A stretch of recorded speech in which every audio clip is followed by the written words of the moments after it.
Hello, bachcho, let's read the question. The question says a rigid rod of length L is acted upon some forces. All forces labeled F have same magnitude. Which of the following statement is correct?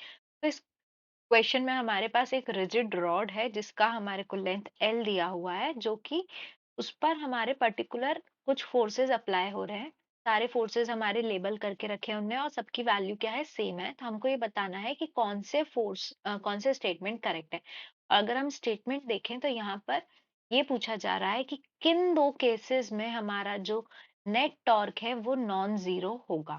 ठीक है, या सारे torque हमारे net torque zero है, ये दो हमारे पास हमको नेट टॉर्क की वैल्यू चेक करनी है। तो अब यहाँ पर जो की कॉन्सेप्ट हम यूज करेंगे वो ये है, वी नो दैट टॉर्क हमारा क्या होता है। टॉर्क, इसको हम टाउ से रिप्रेजेंट करते हैं, this is force into length. ठीक है, तो अब हम केस वाइज अगर यूज करते हैं तो केस वन, अब देखिए फर्स्ट केस में देखिए, अगर हम यहाँ पर ये रोटेट हो रहा है हमारा सेंटर के, ठीक है, तो जो नेट टॉर्क होगा हम सेंटर से लेंगे। तो ये अगर हमारा एंटी क्लॉकवाइज मूव कर रहा है, ये भी हमारा फिर इस डायरेक्शन में मूव करेगा, ये भी एंटी क्लॉकवाइज हो गया। तो फर्स्ट केस में हमारा जो साइन कन्वेंशन है वो क्या बोलता है, बाय साइन कन्वेंशन, और ये सभी केसेस में यूज होगा। By sign convention anti clockwise direction of force is taken as positive and clockwise motion of force as negative. ठीक है, ये साइन कन्वेंशन हम सब में यूज करेंगे। तो यहाँ से अब हम फर्स्ट केस पे जाते हैं। तो केस वन के लिए क्या हो जाएगा, केस वन के लिए when net torque about its centre, centre के अलोंग लेंगे। ये हमारी अगर रॉड थी वो रोटेट हो रही है, यहाँ पे एक फोर्स लग रहा है एफ, ये नीचे की तरफ एफ लग रहा है, और टोटल डिस्टेंस एल था, तो ये डिस्टेंस कितना हो जाएगा, दोनों का हाफ अगर ले लेंगे तो एल, इसको एल से डिनोट किया। ठीक, क्वेश्चन में हम देख लेते हैं तो हमारा क्या है, एल बाय टू है, ये हो जाएगा हमारा L by to and L by to. अब ऊपर वाला एंटी क्लॉकवाइज है, नीचे वाला भी एंटी क्लॉकवाइज है, दोनों अगर एंटी क्लॉकवाइज है हमारे तो क्या हो जाएंगे, पॉजिटिव रहेंगे। तो नेट टॉर्क टाउ क्या हो जाएगा हमारा, F multiplied by L by two plus F multiplied by L by two. तो सॉल्व करेंगे तो ये कितना हो जाएगा, एफ एल। नेट टॉर्क हमारा not equals to zero. Case two में अगर हम देखते हैं, केस टू में हमारा डायग्राम क्या था कि एक हमारा यहाँ दो से नीचे की तरफ लग रहे हैं और एक ऊपर की तरफ लग रहा है।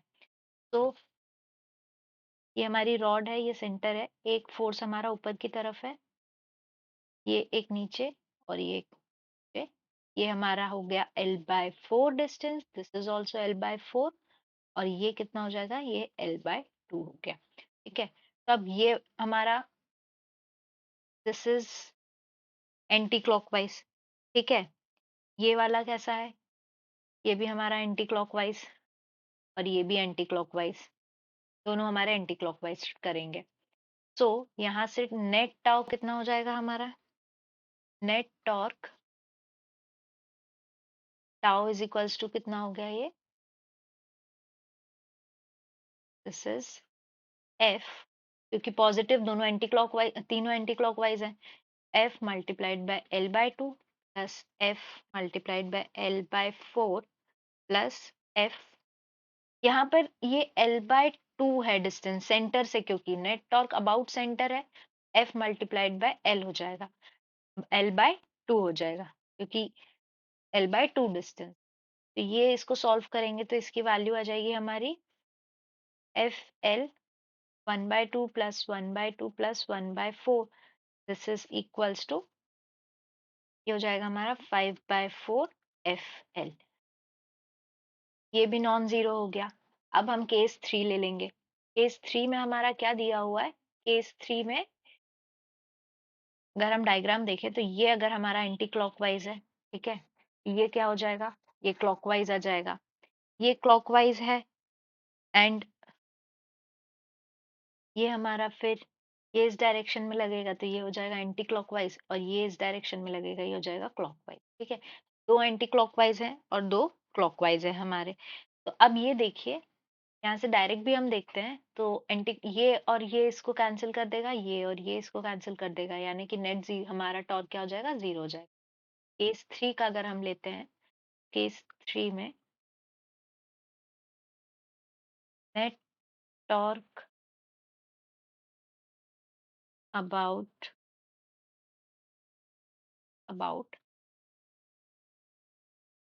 सेंटर, ये क्या हो जाएगा? नेट टॉर्क हमारा क्या हो गया? एंटी क्लॉकवाइज है तो F मल्टीप्लाइड बाय L/2। फिर उसके बाद में दूसरा अगर हम इधर आते हैं तो ये हो जाएगा क्लॉकवाइज डायरेक्शन में, तो ये हो जाएगा minus of F multiplied by L/2।